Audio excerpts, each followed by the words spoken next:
여러분 안녕하십니까? 다니엘서 10분 강의 43회입니다. 오늘은 다니엘서 5장 세 번째 강의로 하늘의 메신저 기별자라는 주제로 우리 말씀을 나누겠습니다. 다니엘서 5장 7절 8절 왕이 크게 소리하여 술객과 갈대아 술사와 점장이를 불러오게 하고 바벨론 박사들에게 일러가로되 물론 누구든지 이 글자를 읽고 그 해석을 내게 보이면 자주옷을 입히고 금사슬로 그 목에 들이우고 그로 나라의 셋째 치리자를 삼으리라 하니라. 때에 왕의 박사가 다 들어왔으나 능히 그 글자를 읽지 못하며 그 해석을 왕께 알게 하지 못하는지라. 바벨론 마지막 왕 벨사살은 그가 하던 습관대로 나라의 모든 박사들과 술사들을 부르라고 소리쳤습니다. 그들이 허둥지둥 들어왔을 때 이 신비한 손가락은 이미 왕궁 벽에 글자를 다 쓰고 사라진 뒤였습니다. 이 경황 중에 술 취한 왕은 그 글을 읽고 해석하는 자에게 나라의 셋째 통치자로 임명장을 주겠다고 제의합니다. 고고학에서 밝혀진 바와 같이 벨사살 자신이 부왕과 공동 통치자이므로 셋째 통치자란 바로 자기의 다음인 총리 자리를 주겠다는 말입니다. 그러나 불려온 바벨론의 박사들 중에 아무도 이 글을 해석하는 자는 없었습니다. 그 글자는 그들이 알지 못하는 신비한 문자나 외국어가 아니었습니다. 메네 데겔 우 바르신 이렇게 아람어로 기록된 네 단어였습니다. 바벨론의 박사들이 왜 그 글자를 읽고 해석하지 못했을까요? 그 글자는 분명 아람어로 쓰여져 누구나 읽을 수 있었는데 그 이유는 그들이 너무도 극심한 공포와 혼란 속에 있었고 혹 그 글자는 읽을 수 있다 해도 그 단어들만 가지고는 전체적인 해석을 알 수가 없었기 때문입니다.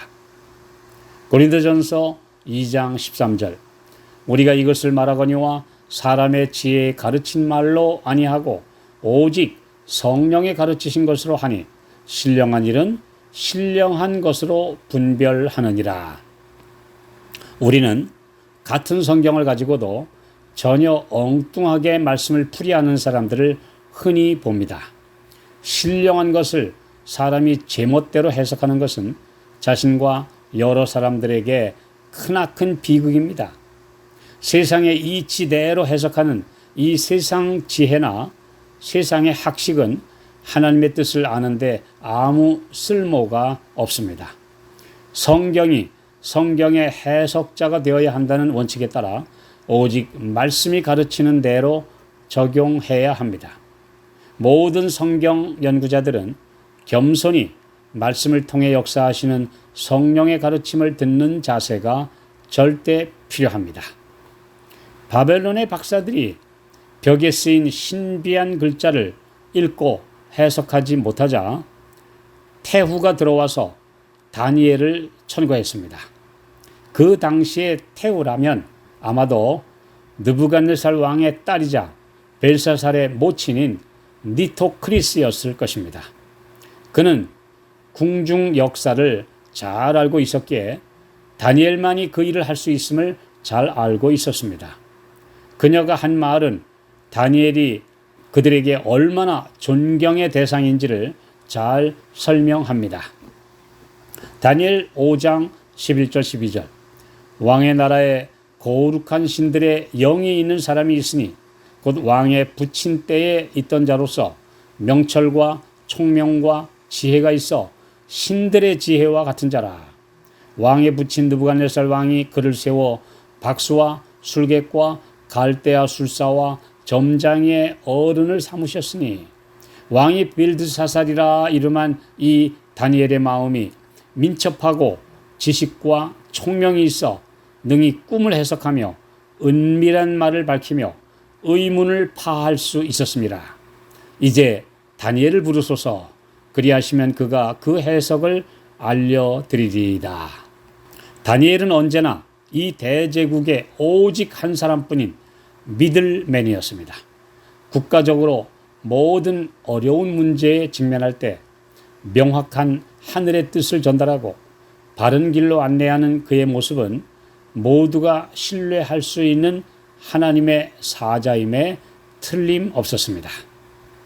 그가 받은 직분에 충실하며 세월이 가더라도 변함없이 끝까지 초심과 겸손을 잃지 않고 이런 역할을 감당하는, 그래서 하늘에서 인정하는 스타가 너무나 필요한 시대입니다.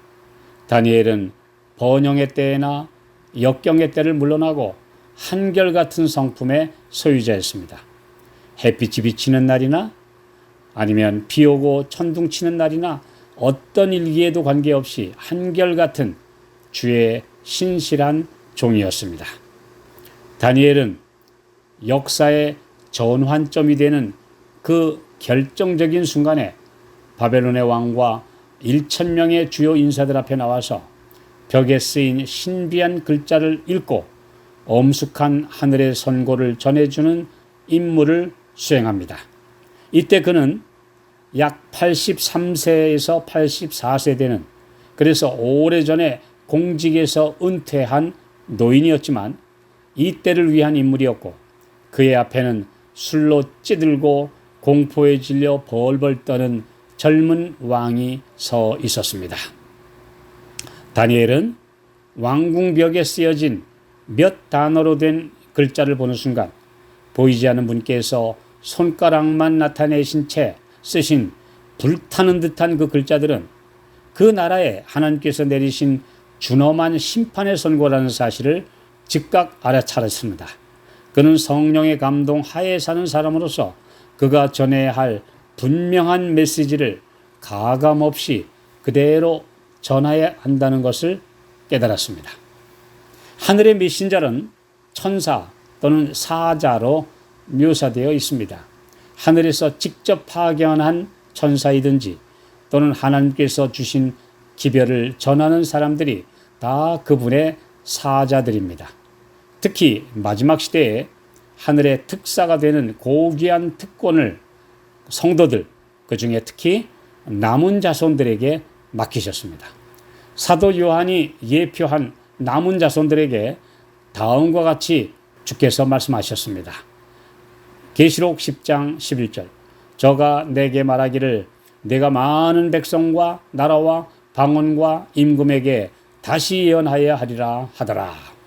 이 세상 마지막 시대에 그들은 계시록 14장 6절로 12절에 세 천사가 차례대로 공중을 날며 땅에 거주하는 모든 주민들에게 최후의 경고를 선포하는 것으로 묘사되었습니다. 그들은 바벨론의 사명자 역할을 한 다니엘과 같은 하늘의 메신저, 곧 하늘의 사자들입니다.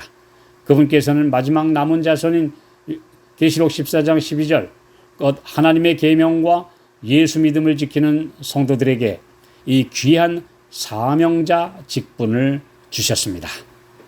거룩한 신들의 영이 그 안에 있는 사람이라는 평판을 얻은 다니엘처럼 남은 자손들 역시 거룩한 신들의 영, 곧 늦은비 성령의 충만히 임하심을 받아 요한계시록 18장 1절 그의 영광으로 땅이 환하여지는 능력의 사자들이 될 것입니다.